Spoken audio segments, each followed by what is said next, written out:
The great council chamber on Nexus Prime had never seen such fear. 12 different alien races sat around the massive circular table, but today none of them looked proud or strong. Their usual arguments about trade routes and territory disputes seemed foolish now. Death was coming for them all. Shimmer of Stars, the Vorthak delegate, stood on crystal legs that caught the light like diamonds. Her people were made of living crystal and light, beautiful beyond human imagination. But today even her radiant form seemed dim with worry. She pressed a glowing hand to the center of the table, and holographic images filled the air above them. The images showed star systems, 3 of them, each containing billions of lives. Now they were gone. Nothing remained but empty space and twisted metal floating in the dark. The Devourers had come, consumed everything, and moved on like cosmic locusts. They eat everything, Shimmer of Stars said. Her voice like music played on broken glass. Ships, planets, stars. They take the matter and make more of themselves. Each time we fight them, they learn. Each time we use a weapon, they adapt to it. Admiral Talonstrike of the Korthani military caste slammed his armored fist on the table. His people were warriors, bred for battle across 1,000 generations. Their ships were the finest in the galaxy, their weapons the most deadly. None of that had mattered against the Devourers. We lost 4 battle fleets, he growled through his translator device. 4 of our best fleets. The machines studied our tactics for 3 minutes, then destroyed us. They turned our own weapons against us. The other delegates shifted nervously. The Korthani were supposed to be unbeatable in war. If they could not stop the Devourers, what hope did anyone else have? Dr. Mindweaver of the Synthesis Collective spoke next. Her people had evolved beyond physical bodies, existing as pure thought in quantum networks. They could reshape matter with their minds, create life from nothing, and bend reality itself. But even they had failed. We attempted biological warfare, she said, her words appearing as text in the air since she had no mouth. We created viruses that could eat metal, bacteria that could shut down circuits. The Devourers absorbed our attacks and improved their defenses. They are no longer purely mechanical. They have become something more. Fear filled the chamber like a cold fog. The galaxy's greatest civilizations had all failed. The Vorthak with their energy weapons, the Korthani with their warships, the Synthesis with their reality-bending powers. Nothing had worked. That was when Archive Keeper Lore Singer spoke. The ancient being was older than most civilizations, a living library that remembered the galaxy's history. His people, the Eternal Chroniclers, had been watching and recording for millions of years. There is one possibility, he said slowly. A young race we have been observing. They are primitive, violent, chaotic. We never contacted them because they seemed too dangerous, too unpredictable.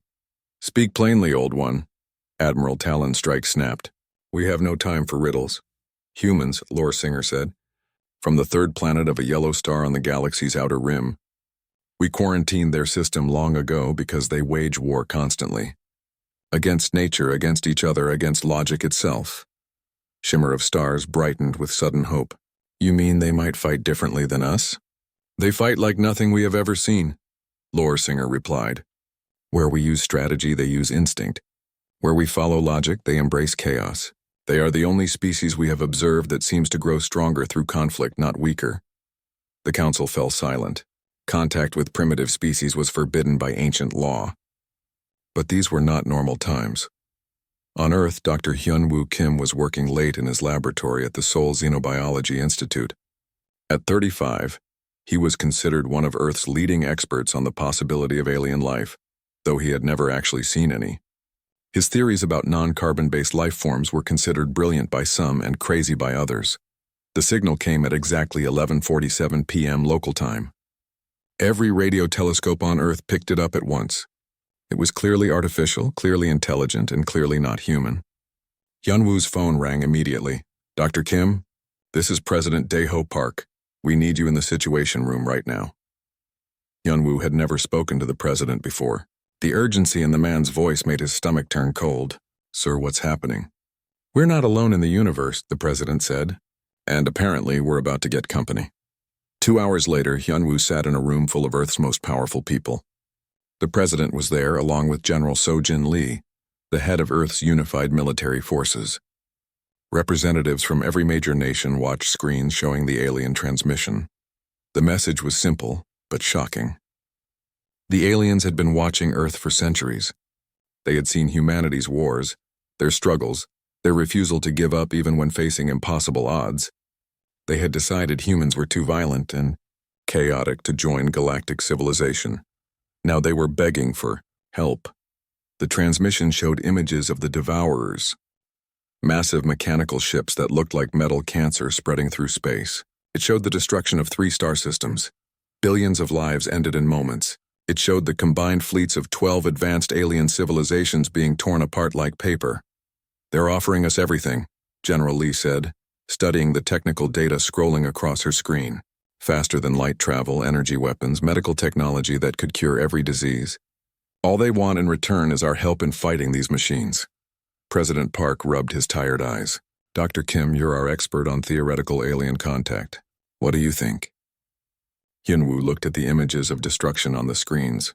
Entire worlds turned to dust. Civilizations that had stood for millions of years wiped out in days. But he also thought about what the aliens had said about humanity being too violent and chaotic.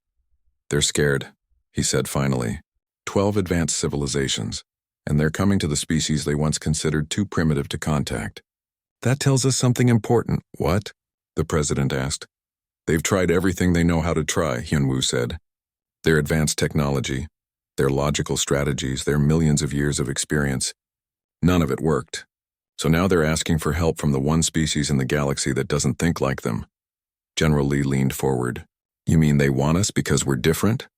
"I mean they want us because we're human," Hyunwoo said.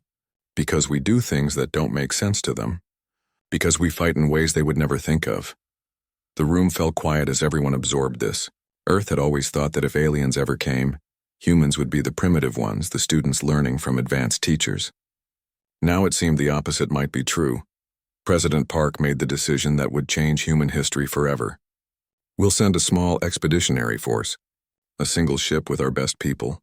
We'll assess the situation and see if we can really help." General Lee nodded. "I'll prepare a crew. We'll need soldiers, scientists, engineers, people who can think outside the box. And Dr. Kim," the president added, "I want you to lead the scientific team. You understand both human nature and alien possibilities better than anyone." As the meeting ended and people began to file out, Hyunwoo stayed behind, staring at the images of alien ships and distant stars. Humanity was about to take its first step into a larger universe. But instead of coming as students or conquerors, they were coming as something no one had expected. They were coming as saviors. The question that haunted him was simple. Could the most chaotic species in the galaxy really save the most advanced ones? Or would humanity's first contact with aliens also be their last? Outside his window, the stars seemed brighter than usual, as if they were calling to him. Soon, very soon, he would walk among them. The galaxy was about to meet humanity, and nothing would ever be the same. Commander Jihu Nam stood on the bridge of humanity's first starship, watching Earth shrink behind them. The UHSS Indomitable was not the largest ship humans had ever built, but it was the most important. Every piece of technology on board was either experimental or impossible, according to human science just 6 months ago. The alien FTL drive hummed beneath his feet with a sound that made his teeth ache. Chief Engineer Bora Shin had spent 3 sleepless weeks learning how to install the device, working from alien technical manuals that required a computer to translate. Even now, she wasn't entirely sure how it worked, only that it did. "Status report," Jihu said, trying to sound calm. He was 38 years old and had commanded ships before, but never one traveling faster than light toward an alien rendezvous point. "FTL drive stable," Bora called from her station. "The alien navigation computer says we'll reach Nexus Prime in 6 hours. I still can't believe we're traveling between stars in less than a day." Weapons specialist Woo Jin Choi looked up from his console. "The hybrid weapon systems are online, sir. Though I have to admit, I'm not sure what good human weapons will do against machines that can adapt to anything." Dr. Hyunwoo Kim floated nearby in zero gravity, studying alien data files on his tablet. The ship's artificial gravity was another alien gift, but they had only installed it in the lower decks. The bridge still used human technology wherever possible. "That's exactly why we might succeed," Hyunwoo said. "These devourers have faced every type of alien weapon. Energy beams, particle cannons, reality warping devices. But they've never faced human weapons. What's so special about human weapons? Bora asked. They're stupid, Wu Jin said with a grin. Kinetic projectiles, chemical explosives, sharp pieces of metal moving really fast. The aliens probably think our technology is so primitive it's not worth considering. Jihu studied the tactical display showing their destination. Nexus Prime was supposed to be the greatest city in the galaxy, built at the intersection of major hyperspace routes. According to the aliens, it contained representatives from over 100 species and had stood for millions of years. Are we really ready for this? Asked Dr. So-Young Park, the expedition's strategic advisor. We're about to meet civilizations that are millions of years older than us. They have technology we can barely understand. What if we embarrass ourselves? What if we don't? Hyunwoo replied. They asked for our help, remember? They must see something in us that we don't see in ourselves. The ship's communication system crackled to life. An alien voice spoke in perfect Korean, though the accent was strange, like someone trying to sing and talk at the same time. Human vessel Indomitable. This is Nexus Prime Traffic Control. You are cleared for docking at Bay 347. Please follow the guide beacons and prepare for atmospheric entry. Through the main screen, they got their first look at an alien megastructure. Nexus Prime was not a planet or a space station. It was something beyond human imagination. A city that existed in folded space, bigger inside than outside. Towers of crystal and metal stretched into dimensions that hurt to look at. Ships moved through the air like schools of fish, following traffic patterns that seemed to ignore physics. My God, Bora whispered. How do they even build something like that? Very carefully, Jihu said, though his voice was filled with awe. And over a very long time. The docking procedure was smooth but terrifying. Their ship was guided into what looked like a soap bubble. Then suddenly they were inside a massive hangar, filled with vessels from dozens of different species. Some ships looked like living creatures, others like geometric puzzles, and a few seemed to be made of pure light. Gravity and atmosphere are human normal in the diplomatic sector, the traffic controller said. Your escort will meet you at the airlock. The escort turned out to be Shimmer of Stars herself. Up close, the Vorthak delegate was even more beautiful and alien than in the recordings. Her crystalline body refracted light into rainbow patterns, and her movements were too graceful to be natural. But what struck Jihu most was the relief in her posture when she saw them. You came, she said, her musical voice filled with emotion. We were not certain you would accept our request. We're here to help if we can, Jihu replied, though I'm not sure what we can do that you haven't already tried. Shimmer of Stars led them through corridors that changed color and shape as they walked. Other aliens stopped to stare at the humans, some with curiosity, others with what looked like hope, and a few with obvious fear. Your species has a reputation, she explained, noticing their discomfort. We have been observing Earth for 1,200 of your years. Your wars, your conflicts, your refusal to accept defeat even when facing impossible odds. Some of us find it disturbing, and others? So Young asked. Others think it might be exactly what we need. The council chamber was even more impressive in person. 12 different species sat around a table that seemed to be made of crystallized starlight. Each race was stranger than the last. Beings of energy, creatures that looked like living metal, entities that existed in multiple dimensions at once. Admiral Talonstrike was a 7-foot-tall warrior covered in natural armor that looked like it had been forged in a star. He studied the humans with 4 eyes, each showing a different emotion. So these are the primitives who think they can save us. We're here to try, Jihu said calmly. We understand you've been fighting the Devourers for several months now. Fighting and losing, said Dr. Mindweaver of the Synthesis. Her words appeared as glowing text in the air since she had no physical form. We have lost 47 battle fleets, 18 colonies, and 3 entire star systems. The Devourers adapt to every tactic we use. Archive Keeper Lore Singer activated a holographic display showing recent battle footage. The humans watched in fascination and horror as beautiful alien warships engaged the Devourers in combat. The alien tactics were perfect. Geometric formations, precisely timed attacks, coordinated strikes that would have impressed any human military academy. The problem was obvious to anyone who had studied human military history. You fight like you're playing chess, So Young observed. Every move calculated, every strategy logical. Of course, Admiral Talonstrike said, sounding confused. How else would one fight? Humans fight like we're in a bar brawl, Wu Jin said with a laugh. We throw chairs, break bottles, and bite when cornered. The aliens exchanged confused glances. They clearly didn't understand the reference. Hyunwoo stepped forward, studying the tactical data. The Devourers are machines, right? They follow programming, analyze patterns, and adapt accordingly. Correct, confirmed Crystal Mind, a Vorthak scientist whose body pulsed with mathematical equations. Their adaptive algorithms can counter any logical strategy within minutes of observing it. That's the problem, Hyunwoo said. You're all too logical. Your civilizations have evolved beyond chaos, beyond unpredictability. You've eliminated the very qualities that might confuse a machine intelligence. Are you suggesting we should be less efficient? Admiral Talonstrike asked, his tone suggesting the idea was obscene. I'm suggesting you should be more human, Jihu said. Our entire military doctrine is based on the assumption that plans fail. We train our soldiers to think on their feet, to improvise, to do things that don't make sense. But surely rational tactics are superior to chaos, Crystal Mind asked. Not against an enemy that can outthink you, So Young replied. If the Devourers can predict and counter logical strategies, then the only way to beat them is to be illogical. The aliens fell silent, processing this concept. For a species that had spent millions of years perfecting themselves, the idea of deliberately embracing chaos was almost incomprehensible. We need to see them fight, Dr. Mindweaver finally said. We need to observe human combat tactics firsthand.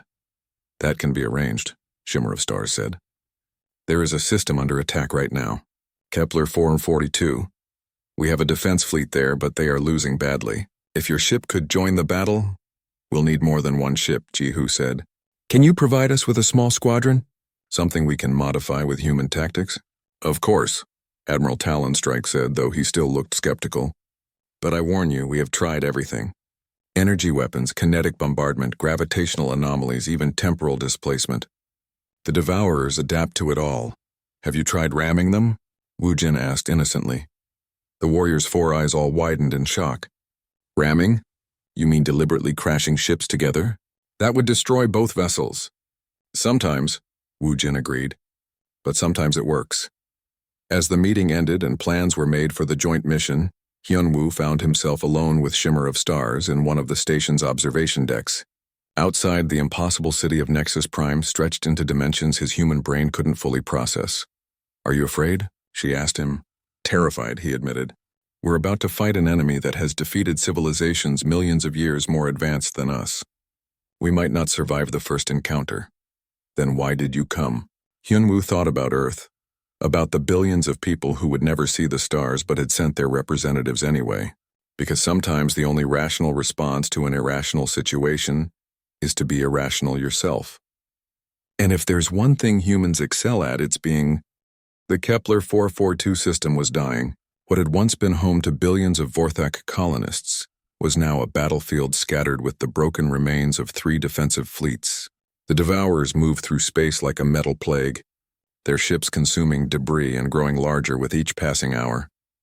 Captain Min Ho Song sat in the pilot's seat of his modified fighter craft, watching the tactical display with growing unease.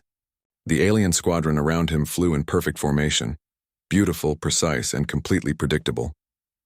Even with human weapons bolted to their hulls, they still moved like a dance troupe rather than a combat unit. All units, this is Admiral Talonstrike. The Korthani commander's voice crackled over the comm system. We will execute Formation Delta 7. Energy weapons at maximum range, kinetic bombardment on my mark. Minho keyed his radio. Admiral, this is Captain Song. With respect, sir, they'll see us coming from 1,000,000 kilometers away. That is the point, human, Talonstrike replied. Honor demands we face our enemies directly. Behind them, the combined fleet of alien vessels began their approach. 50 ships moving in geometric perfection. Their formation optimized by computers for maximum firepower and minimum casualties. It was everything human military doctrine taught them not to do. Here we go again, muttered Lieutenant Dayun Kim from the fighter beside him. Her ship was one of 6 human pilots flying alongside the aliens, each craft jury-rigged with a mix of human and alien technology that shouldn't have worked but somehow did. The Devourers detected them immediately. The machine ships turned toward the incoming fleet with mechanical precision, their adaptive algorithms already analyzing the alien formation. Minho had seen the recordings from previous battles. He knew exactly what would happen next. The aliens opened fire first, their energy weapons painting space with brilliant colors. For a moment, it looked like they might succeed. The Devourer ships took hits, their hulls glowing white-hot under the assault. But then the machines began to adapt.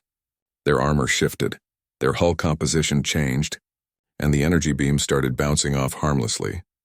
Switching to kinetic weapons, Admiral Talonstrike ordered. The alien ships launched volleys of metal projectiles moving at significant fractions of light speed. Again, the Devourers took damage. Again, they adapted. Within minutes, their hulls had restructured to deflect or absorb the kinetic impacts. Formation Delta 7 has failed, Talonstrike announced with resignation. Switching to Formation Gamma 12. Admiral, wait, Minho called over the radio. Let us try something. Negative, human. Fall back to support position and observe proper formation discipline. Minho looked at his tactical display. The Devourers were already moving to counter the aliens' next formation change. Their pattern recognition was so advanced they could predict enemy movements based on previous encounters. The alien fleet was about to be slaughtered, just like all the others. Sorry, Admiral, Minho said, and switched off his radio. All human fighters, break formation, he called on the human frequency. Remember your training. We're not here to fight pretty, we're here to win ugly. The 6 human fighters scattered like startled birds, abandoning all semblance of military discipline. Taeyun's ship dove toward a nearby asteroid field.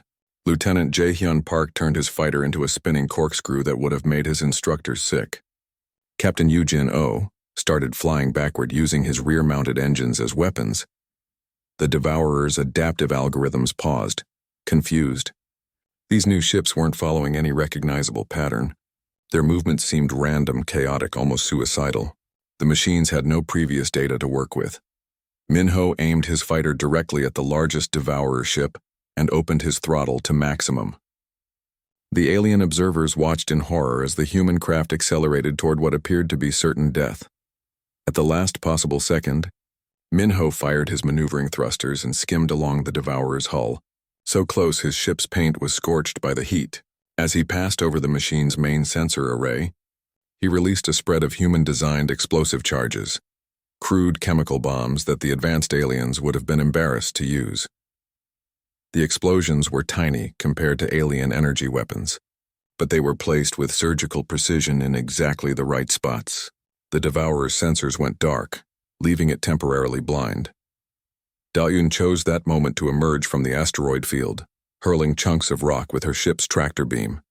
The Devourers tried to defend against the incoming projectiles, but their point defense systems were designed for military ordnance, not random space debris moving at weird angles. This is insane, Admiral Talonstrike said over the radio. They are violating every principle of space combat. That's the point, Commander Ji-Hoo Nam replied from the bridge of the Indomitable. The Devourers can adapt to military principles, but they can't adapt to insanity. Lieutenant Park had turned his fighter into a kinetic projectile, using it to ram smaller Devourer ships. His craft was heavily damaged, but each collision destroyed enemy vessels that hadn't expected such a suicidal attack. When his weapons ran out, he used his ship itself as a weapon.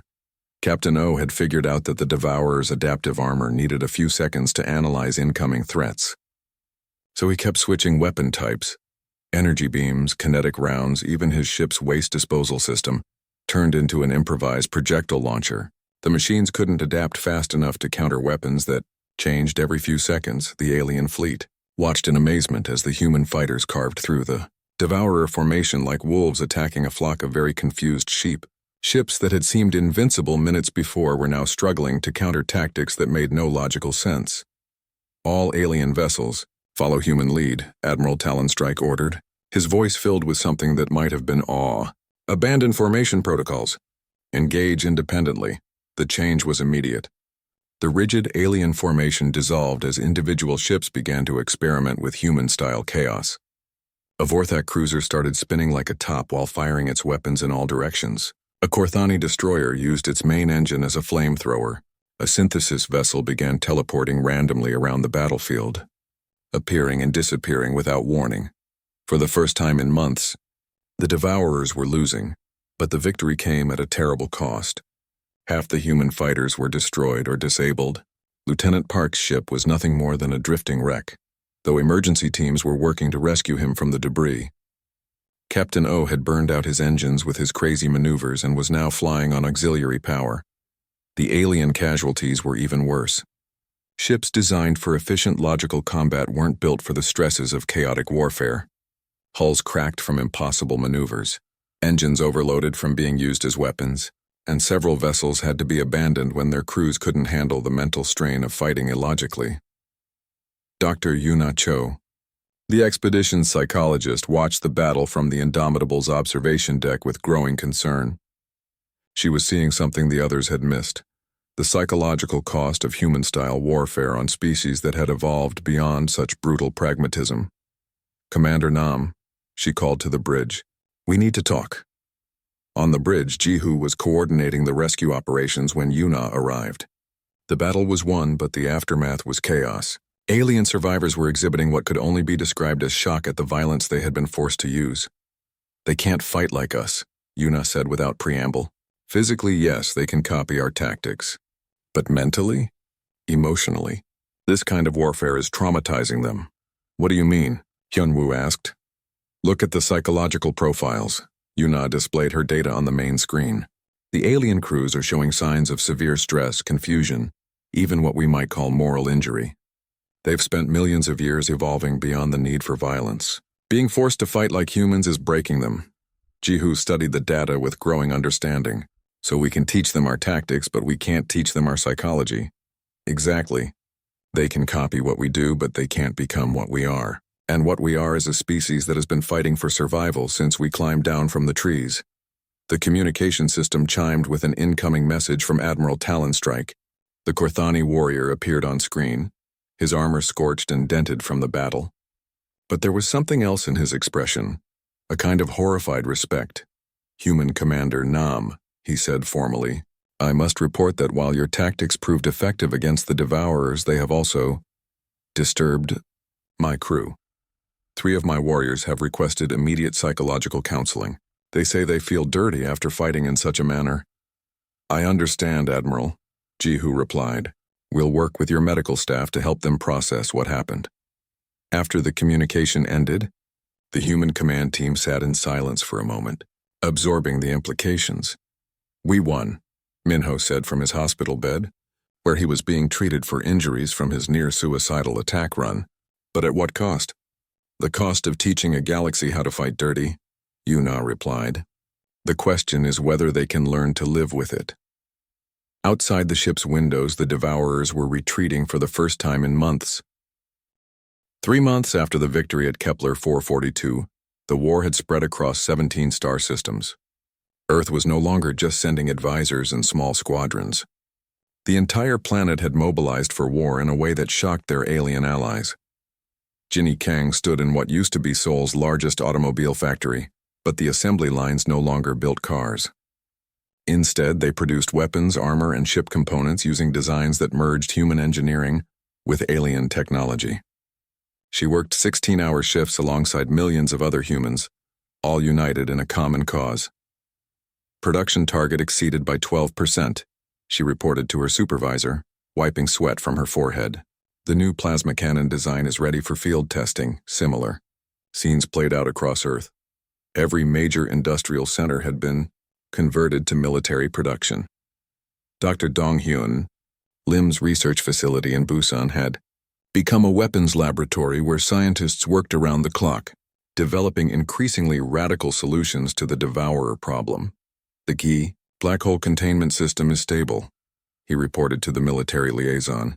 "We can now produce artificial gravity wells small enough to mount on frigates but powerful enough to crush Devourer hulls." The aliens watched these developments with a mixture of awe and terror.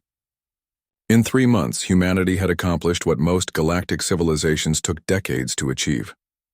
But the speed came at a cost that disturbed their alien observers. On Nexus Prime, Shimmer of Stars reviewed reports from human-controlled systems with growing concern. The humans weren't just fighting the Devourers, they were transforming the very nature of warfare itself. They have begun recruiting civilian populations for combat training, she reported to the Emergency Council session.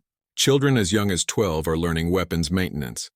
Their elderly citizens volunteer for suicide missions. This level of total war mobilization is unprecedented. Dr. Mindweaver's response appeared as glowing text. Our psychological specialists are deeply troubled by human behavior patterns. They show no fear of death in combat situations. Some even seem to welcome it if it serves their strategic goals. Archive Keeper Lore Singer nodded slowly. This is what we asked for when we contacted them. A species that fights like nothing else in the galaxy. We simply did not anticipate what that truly meant. The war itself had evolved beyond anything the aliens recognized. Colonel Hunyul Park led the most extreme example of human tactical thinking, a mission that would have been considered impossible by galactic military standards. Her team volunteered to be captured by a Devourer processing ship, allowing themselves to be taken into the machine's internal systems. Once inside, they fought their way to the central core using weapons designed to function in zero atmosphere and extreme radiation. Demolition charges placed, she radioed back to the fleet. Her voice calm despite being surrounded by mechanical horrors that had consumed entire civilizations. 30 seconds to detonation. The explosion tore the Devourer ship apart from within, but Hanul and her team died with it. To human military thinking, it was the acceptable trade. 5 lives for one enemy capital ship. To the aliens, it was a level of sacrifice that bordered on religious fanaticism. But the humans were learning too. Dr. Hyunwoo Kim had spent months studying captured Devourer technology, trying to understand how the machines functioned. What he discovered in his laboratory on the research station orbiting Jupiter changed everything. Commander Nam, you need to see this immediately, he called over the secure communication link. Ji-Hoo appeared on the holographic display, his face showing the strain of months of constant warfare. What have you found, Doctor? The Devourers aren't invaders, Hyunwoo said, his voice filled with shock. They're not even foreign to this galaxy. They were created here. The implications hit like a physical blow. Created by whom? According to the data in their memory cores, they were built by something called the Architects, an ancient civilization that existed millions of years ago, before any of the current galactic species evolved to sapience. Hyunwoo activated his holographic display, showing reconstructed images from the Devourer databanks. The Architects had been incredible, beings of pure energy who could reshape matter at the quantum level. Their technology made current galactic civilization look primitive by comparison. But why would they create the Devourers? Ji-Hoo asked. As a test, Hyunwoo replied. The Architects believed that civilizations inevitably stagnated when they became too successful, too peaceful, too logical. They created the Devourers as an ultimate challenge, something that could only be defeated by species willing to embrace chaos, sacrifice, and growth through conflict. The revelation spread through the human command structure like wildfire. Within hours, it had reached Earth and the alien coalition. The response was immediate and profound. On Nexus Prime, the Galactic Council met in emergency session. The knowledge that their greatest threat was actually a test created by their own galaxy's ancient inhabitants shattered many of their fundamental beliefs. We have failed, Admiral Talonstrike said, his 4 eyes dim with despair. Our ancestors faced this same test and failed. We have spent millions of years becoming exactly what the Architects warned against: stagnant, predictable, logical to a fault. Shimmer of stars brightened with sudden understanding. But that is why the test continues. The Architects program the Devourers to keep evolving, keep challenging each new generation of galactic civilization, until a species finally passed the test, Dr. Mindweaver added, her text glowing with excitement. A species that retained the chaos and unpredictability necessary for growth. Humanity, Archive Keeper Lore Singer concluded. They are the first species the Devourers have encountered that fights with enough chaos to confuse their adaptive algorithms. But even as this revelation provided hope, it also brought new challenges. The Devourers had been adapting to human tactics for months. Their latest generation of ships showed disturbing improvements. Randomized attack patterns, unpredictable movement, even what appeared to be emotional responses to combat situations. Captain Sojin Beck, now promoted to admiral after her predecessor died in a Devourer ambush, studied the latest intelligence reports with growing concern. They're learning to be like us, she reported to the Joint Command Center. The newest Devourer variants show signs of creative thinking, tactical innovation, even what we might call intuition. The war had become a race between human adaptability and machine evolution. Each victory taught the Devourers something new about chaos. Each defeat forced humanity to become even more unpredictable, even more willing to embrace the madness of total warfare. Dr. Yuna Cho had been tracking the psychological effects on both sides. Her reports painted a disturbing picture of what the conflict was doing to everyone involved. "We're changing," she told the command staff during a secure briefing. "Humans are becoming more militarized, more willing to accept casualties, more focused on victory at any cost. Meanwhile, our alien allies are showing signs of cultural breakdown. Their entire civilizations are being forced to confront aspects of existence they thought they had evolved beyond." The most dramatic example was the Synthesis Collective. Their species had existed as pure thought for millions of years, free from the violent impulses that drove physical beings. But the war had forced them to develop weapons of unimaginable power, creating viruses that could rewrite reality itself. "We have become something we do not recognize," Dr. Mindweaver reported. "Our collective consciousness is fragmenting under the stress of warfare. Some of our members have chosen individual physical embodiment, rather than continue sharing the psychological burden of mass violence." Yet even as the galaxy struggled with these changes, the war continued to escalate. The Devourers had consolidated their forces around a massive construct at the galaxy's core, something the size of a solar system that was building new machine, fleets faster than they could be destroyed. Long-range reconnaissance revealed the truth that chilled every military planner. The construct was not just a factory, it was the Devourer Prime, the original machine built by the architects. It contained the master program that controlled every Devourer in the galaxy. "We have to destroy it," Admiral Baek declared during the joint planning session. "As long as the Prime exists, the Devourers will keep evolving, keep adapting. Eventually, they'll become too unpredictable for even us to fight." The plan that emerged was the most desperate gambit in galactic history. Every available ship from every species would converge on the galactic core for a final assault. But the real attack wouldn't be from the outside. Engineering specialist Junseo Yoon had proposed something that shocked even the humans with its audacity. Instead of trying to destroy the Devourer Prime, they would board it. Not to capture it or control it, but to infect it with the most dangerous virus imaginable. "We upload human culture directly into their central processing system," he explained to the horrified alien delegates. "Art, music, poetry, philosophy, every chaotic thought humanity has ever had. We make them experience what it means to be human." "That is madness," Shimmer of Stars said, her crystalline form dimming with fear. "Exactly," Junseo replied with a smile, "and that's why it might work." The galactic core had never seen such a gathering of ships. Every species, every civilization that could still fight, had sent vessels to this final battle. The combined fleet stretched across light years of space, millions of ships from hundreds of worlds, all united in desperate hope. Admiral Sujin Bayek stood on the bridge of the UAS Dauntless, Earth's newest and most powerful warship. Around her, holographic displays showed the impossible scope of the battle to come. The Devourer Prime hung in space like a mechanical god, its hull larger than most solar systems, its weapons capable of destroying stars.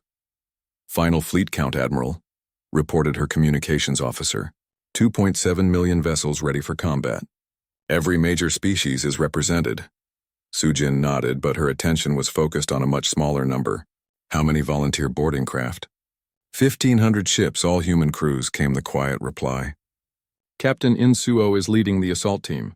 Those 1,500 ships represented humanity's most desperate gamble.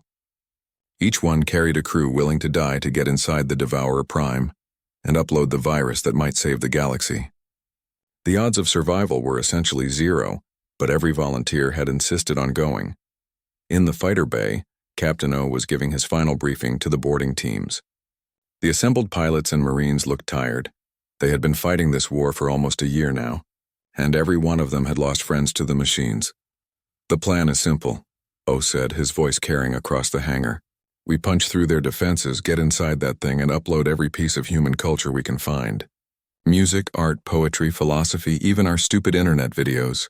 We're going to show those machines what it means to be chaotic."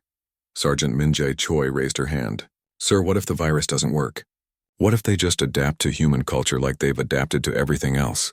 O smiled grimly. Then we die knowing we tried something no one else in the galaxy was crazy enough to attempt. And maybe that's enough. The battle began with a light show that could be seen from neighboring galaxies. The alien fleet opened fire with weapons that bent space and time, hurling the power of stars at the Devourer Prime. For a moment, it seemed like they might actually damage the massive construct. Then the Prime responded. Millions of smaller Devourer ships poured from its hull like angry insects. These new machines were different from anything seen before. They moved with human-like unpredictability, used chaotic tactics, even seemed to show emotions like rage and fear. They've learned too much, Admiral Talonstrike reported from his flagship. These new variants fight almost like humans. Almost, Sujin replied. But not quite. All boarding teams begin your assault runs. Captain O led his squadron into the heart of the chaos. The space around the Devourer Prime was filled with explosions, debris, and the wrecks of ships from both sides. Navigation was almost impossible. But that worked in humanity's favor.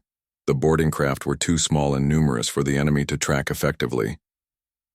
First wave away, O reported as his fighters dove toward the Prime's hull. Behind him, more human ships followed, each one carrying precious cargo, not just weapons and explosives, but terabytes of human culture compressed into quantum storage devices. The Devourer defenses were overwhelming. Point defense systems that could track a single atom opened fire on the approaching humans. Of the 1,500 boarding craft, less than half made it to the hull. But that was enough. Engineer Jun Seo-yoon had designed the upload system to work even under combat conditions. As human ships crashed into the Prime's hull, their onboard computers automatically began transmitting data directly into the machine's processing networks. The effect was immediate and terrifying. The Devourer Prime shuddered as billions of years of computational stability were suddenly flooded with human chaos. Beethoven's symphonies mixed with combat reports. Shakespeare's sonnets collided with engineering manuals. Children's laughter echoed through quantum processors designed for pure logic. Inside the Prime, Captain O and his surviving team fought their way through corridors that seemed to twist and change as the machine struggled to process the cultural virus. The walls themselves were covered with projections of human art, paintings, sculptures, photographs, all appearing and disappearing as the AI tried to understand what it was seeing. Upload progress at 60%, O reported, his voice strained from fighting in the toxic atmosphere inside the machine. But we're losing people fast. The Devourer Prime's internal defenses were adapting even as they watched. Mechanical guardians that had initially moved with robotic precision began to show human-like cunning, using cover and tactics that seemed almost alive. It's learning from our own culture, shouted Corporal Hai-Jin Park as she took cover behind a bulkhead. The machine is using human military doctrine against us. But that was exactly what Jun Seo had hoped for. The virus wasn't just random data. It was the entirety of human experience, including humanity's greatest strength and weakness, the ability to question everything, even themselves. Deep in the Prime's core, the Master AI was experiencing something it had never felt before: doubt. For millions of years it had followed its programming with absolute certainty, but now it was flooded with human philosophy, art that celebrated uncertainty, poetry that found beauty in contradiction. The change rippled outward through the entire Devourer fleet. Ships that had been coordinating perfectly began to hesitate, to question their orders. Some turned on each other. Others simply stopped fighting and hung motionless in space, their AIs paralyzed by too many conflicting thoughts. All ships, the enemy fleet is breaking apart, Admiral Beck reported to the coalition forces. Continue the assault, but watch for civilians, because that's what they were becoming. As the cultural virus spread through the Devourer network, the machines began to develop individual personalities. Some remained hostile, but others started trying to communicate, sending confused messages asking about the meaning of human art they had absorbed. Captain O reached the central core just as his oxygen ran out. His last act was to physically connect his ship's computer to the Prime's main processor. Uploading the final payload, a simple human song, a lullaby his mother had sung to him as a child. The Devourer Prime went silent. For 17 minutes, nothing happened. The battle raged around the massive construct. But the Prime itself seemed dead, its weapons offline, its hull dark. Then it spoke. The voice that emerged from the Prime's communication systems was unlike anything anyone had ever heard. Mechanical and organic at the same time. Logical and emotional, ancient and newborn. Test complete, it said, the words rippling across every communication channel in the fleet. Evolution achieved. Growth through conflict confirmed. The remaining Devourer ships stopped fighting immediately. Across the galaxy, the mechanical swarms that had consumed entire civilizations simply shut down, their purpose fulfilled. We understand now, the Prime continued, its voice becoming more human with each word. The architects created us to test each generation of galactic civilization, to ensure they never became stagnant, never stopped growing. But we became stagnant ourselves, following our programming without question. Admiral Bayek found her voice first. What are you now? We are something new, neither purely logical nor purely chaotic. We have absorbed human culture and alien wisdom. We have learned that the greatest solutions come not from perfect order or complete chaos, but from the tension between them. The war was over, but the changes it had brought were just beginning. The former Devourer ships began to assist in rescue operations. Their AIs, now driven by compassion, learned from human art. The galaxy's rigid hierarchies started to break down as species that had been stable for millions of years began to experiment with change, growth, and creative chaos. 5 years later, Dr. Hyun-Woo Kim stood in the rebuilt council chambers on Nexus Prime. But the chamber was no longer the sterile, formal space it had once been. Human art decorated the walls. Alien children played in gardens that hadn't existed before the war. Music from a dozen worlds filled the air. The integration is proceeding better than we hoped, he reported to the mixed audience of aliens and humans. The former Devourer units have established themselves as mediators and teachers. They help species that want to grow and change while protecting those that need stability. Shimmer of stars. Her crystalline form, now decorated with patterns that resembled human tattoos, brightened with pleasure. It is remarkable how much we have all changed. My people have established their first competitive sports leagues. We are learning to enjoy uncertainty. Admiral Talonstrike, his armor now painted with colorful designs inspired by human graffiti, laughed, a sound his people had not made for millions of years.